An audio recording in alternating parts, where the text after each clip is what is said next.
Hello to everyone. Welcome to KCA, that is Kukreja Commerce Academy.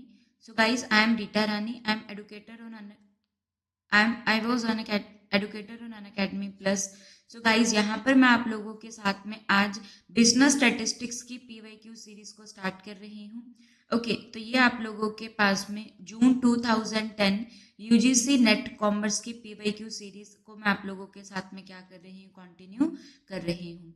तो start करते हैं हमारे सेशन के पहले क्वेश्चन के साथ में. अगर आपको वीडियोस पसंद आए तो आप जरूर वीडियोस को शेयर कीजिएगा, चैनल को लाइक कीजिएगा.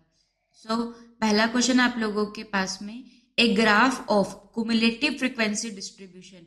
तो फ्रीक्वेंसीज को जब कुमुलेटिव किया जाता है, टोटल किया जाता है, तो एक ग्राफ बनाया जाता है किस चीज का, कुमुलेटिव फ्रीक्वेंसी डिस्ट्रीब्यूशन का. तो वो आप लोगों के पास में क्या कहलाता है, ओगिव कहलाता है. क्लियर हो गया, क्या कहलाता है, ओगिव कहलाता है. Okay, move to the next question. Which one of the following test is used to test the significance of coefficient of association? अगर coefficient of association को टेस्ट करना है तो उसके लिए कौन से टेस्ट को यूज किया जाता है. तो आपको पता है दो तरीके के टेस्ट होते हैं, parametric test and non parametric test रहते हैं. तो ये आप लोगों के पास में Z test, T test, F test, ये तीन जो है ये आप लोगों के पास में पैरामेट्रिक टेस्ट है. और जो काई स्क्वायर टेस्ट है ये आप लोगों के पास में इस तरीके से भी लिखा हुआ हो सकता है. जो काई स्क्वायर टेस्ट रहता है ये हम लोगों के पास में क्या रहता है, एक नॉन पैरामेट्रिक टेस्ट होता है. ओके, ये आप लोगों के पास में यूज होता है किसके लिए, कोएफिशिएंट ऑफ एसोसिएशन को फाइंड आउट करने के लिए. ओके, जो टी टेस्ट होता है ये आप लोगों का कहाँ पे यूज होता है, जहां पर हम लोगों को दो मीन के डिफरेंस को फाइंड आउट करना होता है. और जो सैंपल का साइज होता है वो आप लोगों के पास में क्या होता है, टी टेस्ट में सैंपल का साइज क्या होता है, स्मॉल होता है, जो लेस देन 30 आप लोगों के पास में होता है. ओके, तो ये आप लोगों का टी टेस्ट यूज होता है. जेड टेस्ट सेम कंडीशंस होती हैं जहां पर हम लोगों को टू मीन का डिफरेंस निकालना हो, बट ये कहाँ पे यूज होता है, जहां पे सैंपल का साइज क्या होता है, ग्रेटर देन 30 होता है, या फिर हम लोग कहें कि सैंपल क्या होते हैं, लार्ज होते हैं, तो वहां पे जेड टेस्ट यूज होता है. जो एफ टेस्ट होता है ये आप लोगों का कहाँ पे यूज होता है, एफ टेस्ट को क्या कहा जाता है, अनोवा कहा जाता है.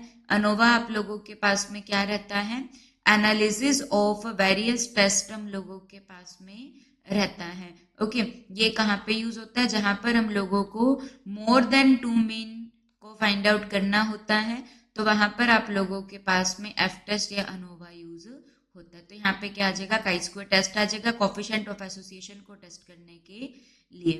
Okay, so move to the next question.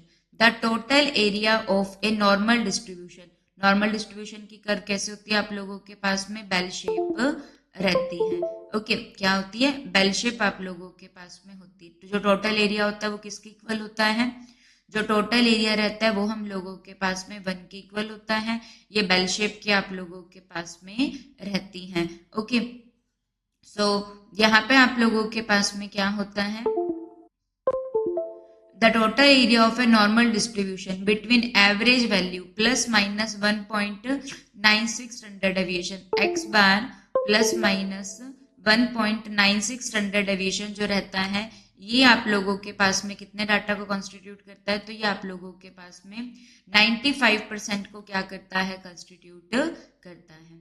Okay, किसने को, 95% को, याद रखिएगा. Next question on your screen. Which one of the following is a relative measure of dispersion? So आप लोगों को पता है, एक हम लोगों के पास में क्या होती है, सेंट्रल टेंडेंसी होती है. जो सेंट्रल टेंडेंसी होती है ये आप लोगों को क्या बताती है, एवरेजेस के बारे में बताती है, जिसके अंदर हम लोग arithmetic mean, harmonic mean, geometric mean, median mode को पढ़ते हैं. अब हम लोगों के पास में एक क्या होता है, डिस्पर्जन होता है. डिस्पर्जन जो रहता है ये हम लोगों को क्या बताता है कि जो हमारा डाटा है वो कितना स्कैटर है, कितना दूर दूर तक फैला हुआ है. सेंट्रल टेंडेंसी जो डाटा वो कितनी दूर दूर तक फैला हुआ है. तो ये क्या होता है, डिस्पर्जन. डिस्पर्जन जो रहता है ये हम लोगों के पास में टू टाइप का होता है. एक हम लोगों के पास में क्या रहता है, एब्सोल्यूट मेजर ऑफ डिस्पर्जन होता है, और एक क्या रहता है, रिलेटिव मेजर ऑफ डिस्पर्जन होता है.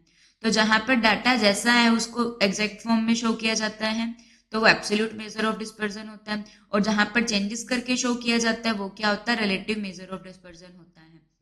ओके, तो range, mean deviation, standard deviation, ये क्या होते हैं, एब्सोल्यूट मेजर ऑफ डिस्पर्जन होते हैं, और जहाँ पे उनके कॉफिशेंट जोड़ दिए जाते हैं, coefficient of range, coefficient of mean deviation, coefficient of variation.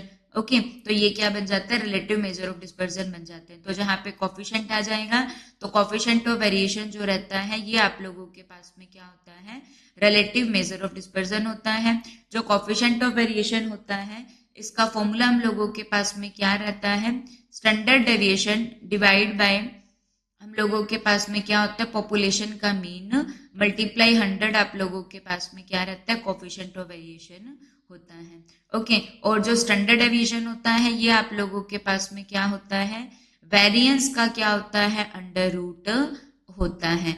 Okay, या फिर हम लोग ये बोलेंगे कि जो वेरिएंस होता है ये आप लोगों के पास में क्या होता है, स्टैंडर्ड डेविएशन का क्या रहता है, स्क्वायर होता है। ओके, सो ये आप लोगों के पास में था आज का session. Hopefully you clear all the things. So thank you so much to everyone, thank you to everyone.